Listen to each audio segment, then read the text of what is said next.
hope you're having a lovely day so far. This is my second time filming this. I hope I get it right. First of all, it was noise, and then it was weird lighting, so I hope this one's gonna be the one. Okay, so today I'm gonna be talking about social media, how it sucks. Not really.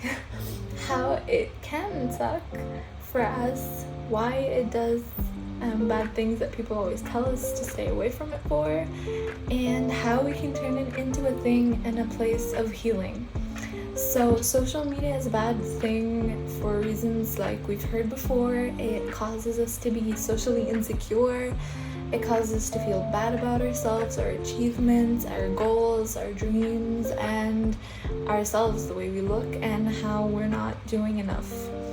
So that can also be a thing where it can ruin our mental health, and that's something we don't really want to do.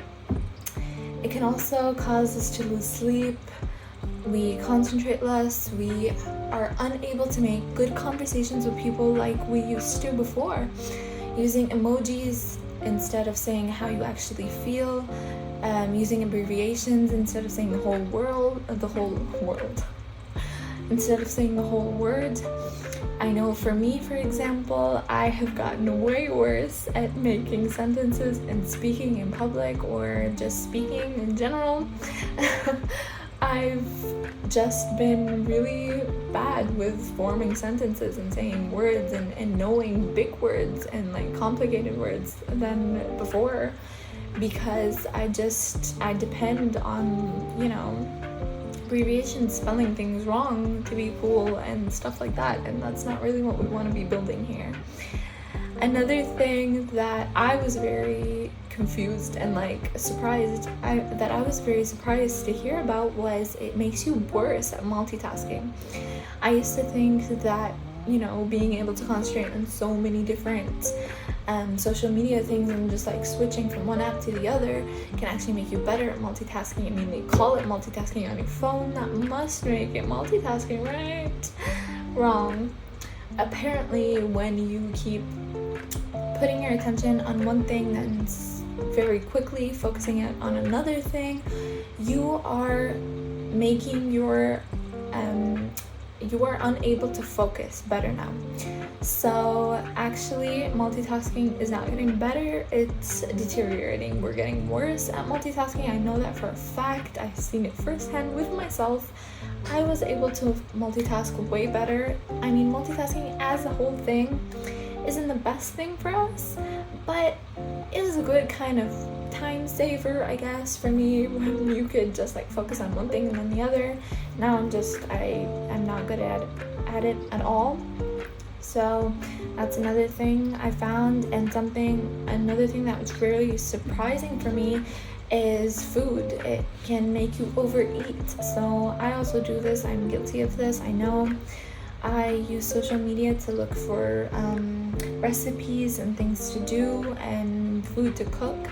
So when I keep scrolling through my Instagram, for example, or reels of people cooking these really delicious foods, and I may have just eaten or may not even be hungry, but when I see these really drool-inducing foods, I get hungry, and I wasn't before, but these spark these kind of ooh, that's really appetizing, I want to eat now. So inevitably we just walk into the kitchen, get something to eat, and then sit and eat it and end up overeating, causing bad things for our health, just because we saw this delicious post and we wanted to have something like it, or just wanted to have something to eat just because we saw food. So that is something else that social media does to us that we aren't really aware of, I guess. And I don't remember if I just said this, but it also causes you to lose sleep, so that's not good either. Now, social media, as we may have heard all of these things before, and that is not good for us, not healing, it's not good. It can make you feel worse. We get instant gratification all the time from social media.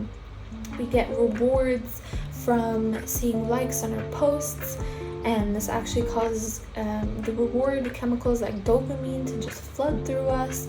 And it's the same as when people take drugs, when we go shopping, when we, do anything that's like an addiction kind of thing, gambling also. So those are actually studies I've read about that's what social media is doing to us. So the more we depend on these rewards, these instant rewards, just from a notification, this can ruin our lives, our relationships, and our normal lives. So how can we kind of change that? How can we be better people?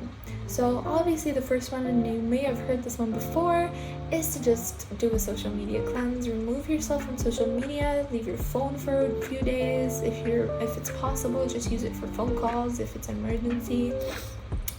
Just stop looking at social media.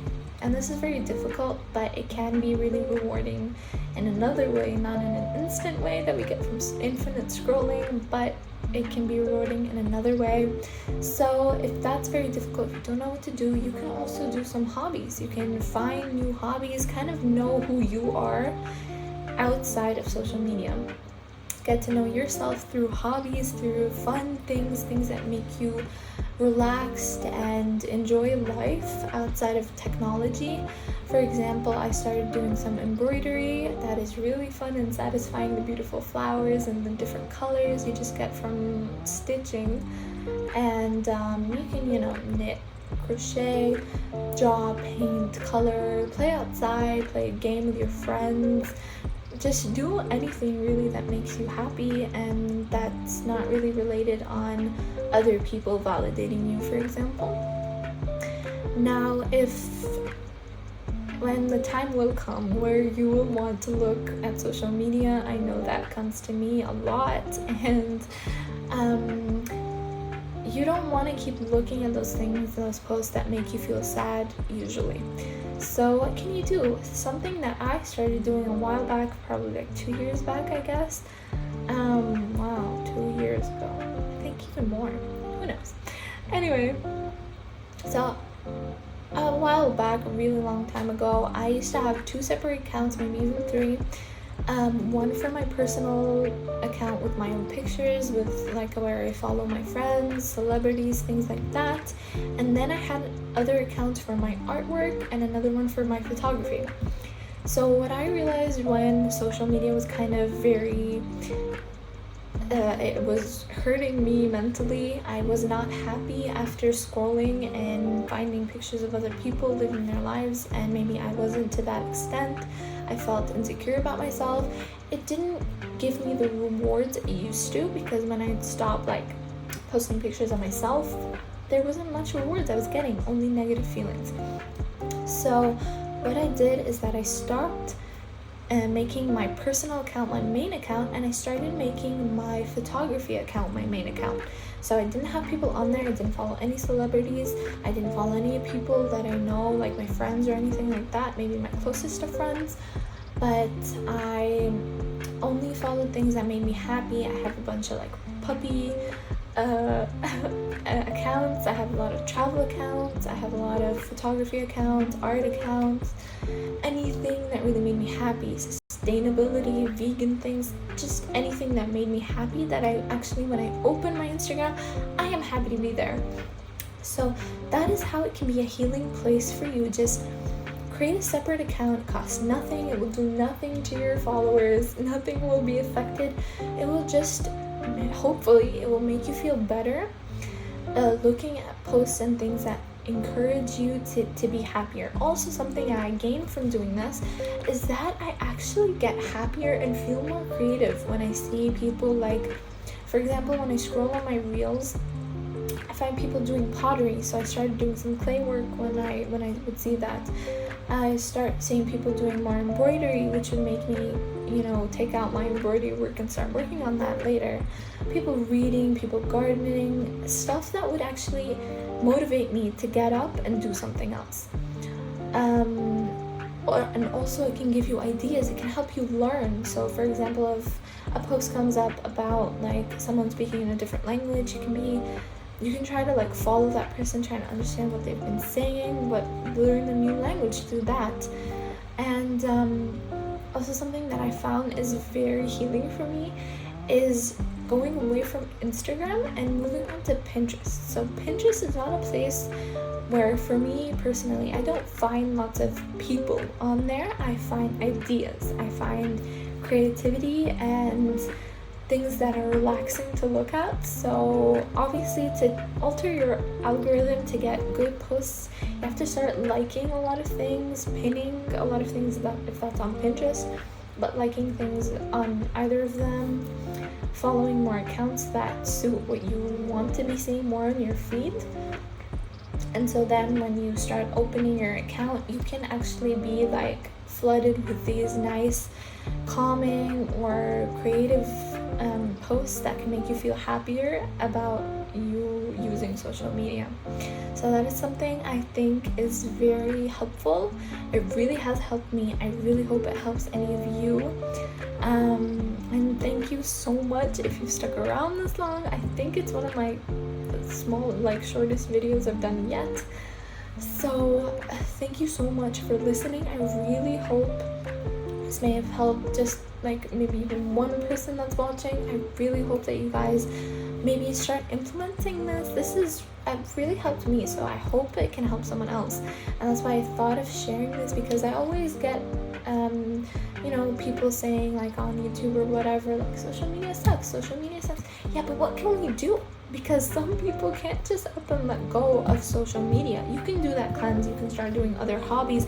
That is a great thing to do. And when you're bored, you don't always have to open your phone. You can grab a piece of paper and a pencil and start writing a story. Anything can happen. But when we're kind of outside, or when we don't know what to do, when we're having those bad, sad days, and we have no motivation to do anything but use our phones, if we look at those happy, calming, motivational posts or any pins or anything, we can start feeling more motivated and happy. And I really hope that it would do that for you. And thank you so much for watching. I hope you like it. If you did, please share a comment with me if you're gonna start doing this, if you did it, if it works. And I'll see you in the next one. Hopefully not too far away, because it took me 8 months so I can do this next video. Anyway, life happens, right? Anyway, bye. Love you guys. Thank you so much for watching. Bye.